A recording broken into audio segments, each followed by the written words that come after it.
ரம்ஜானுக்கு எவ்வளோ தான் நம்ம பலகாரம் பண்ணாலும் வடை இல்லாமல் கண்டிப்பாக பூர்த்தி ஆகாதுங்க. இன்றைக்கி நம்ம கிச்சனில் புசு புசுன்னு வடை தாங்க போட போகிறோம். எப்படி செய்கிறதுங்கிறத பார்த்துடலாம். 1/4 கிலோ தோல் எடுத்த உளுந்து சேர்த்துருக்கேன். தோல் எடுக்காத உளுந்தும் பச்சரிசியும் 1 கப் அளவு சேர்த்து இது எல்லாத்தையுமே நல்லா மிக்ஸ் பண்ணிவிட்டு இதை ஒரு நைட் ஃபுல்லாக ஊற வச்சுருக்கேன். இப்போ பாருங்கள், நல்லா ஊறி இருக்குது. இந்த தண்ணியோடையே சேர்த்து அந்த கருப்போட தோலும் கீழே வந்துடும். ரொம்ப எடுக்கணுங்கிற அவசியம் இல்லை, இதை எடுத்தாலே போதுமானது. இப்போ தண்ணி எல்லாத்தையும் வடிச்சிடலாம். தண்ணி நல்லா வடிஞ்சதுக்கப்புறம் ஒரு சின்ன பீஸ் இஞ்சி துண்டு, 2 பச்சை மிளகாய், இது எல்லாத்தையும் சேர்த்து நல்லா கிரைண்டரில் கொஞ்சமாக தண்ணி தெளித்து விட்டு இதை நல்லா நைஸாக அரைச்சிக்கலாம்.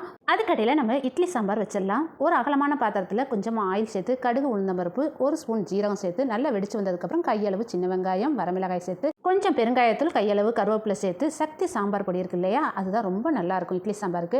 அதை எண்ணெயில் நல்லா வதக்கி விட்டதுக்கப்புறம் நம்ம வேக வச்ச பருப்பு சாம்பார் சூப்பராக ரெடி ஆயிடுச்சு. உளுந்தும் அரைச்சாச்சு பாருங்கள். அரைச்ச உளுந்தில் கையளவு சின்ன வெங்காயம் பொடிசாக கட் பண்ணது, கையளவு மல்லி இலைகள், கொஞ்சம் பெருங்காயத்தூள், 1 ஸ்பூன் ஜீரகம், கொஞ்சம் முழு மிளகு சேர்த்து தேவைக்கேற்ப சால்ட் சேர்த்து இது எல்லாத்தையுமே நல்லா மிக்ஸ் பண்ணிக்கலாம்.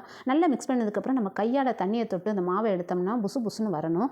அந்த மாதிரி வந்தால் சூப்பராக வடை வந்திருக்கு அப்படிங்கிறது அர்த்தம். எண்ணெயில் பாருங்கள், போட்ட உடனே நல்லா நெம்பி வரணும். இந்த மாதிரி இருந்தால் நீங்கள் கரெக்டான மெத்தடில் வடை போட்டிருக்கீங்கன்னு அர்த்தம். இப்போ எடுத்து சாப்பிட்டு பாருங்கள் இந்த சாம்பாரில் வச்சு. ட்ரை பண்ணி பார்த்துட்டு கமெண்ட்ஸில் சொல்லுங்கள். இந்த வீடியோ பிடிச்சிச்சின்னா லைக் பண்ணுங்கள், ஷேர் பண்ணுங்கள்.